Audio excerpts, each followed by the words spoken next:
तर आज आपण बनवणार आहोत सोयाबीनची भाजी. सोयाबीन चंक्स असे कट करून घेतले आणि त्यांना पाण्यात छान भिजवले. त्यानंतर मसाला तयार करायला घेतला.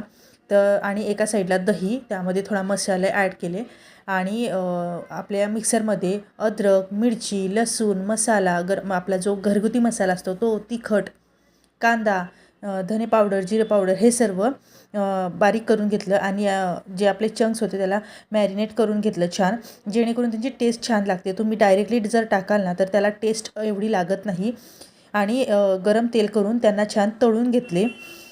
त्यानंतर आपला मसाला मस्तपैकी तेलामध्ये फ्राय करून घेतला. तेल सुटेपर्यंत त्यांना छान मसाला छान भाजून घेतला आणि हे आपण जे सोयाबीन चंक्स जे फ्राय केले होते ते त्यामध्ये ॲड केले.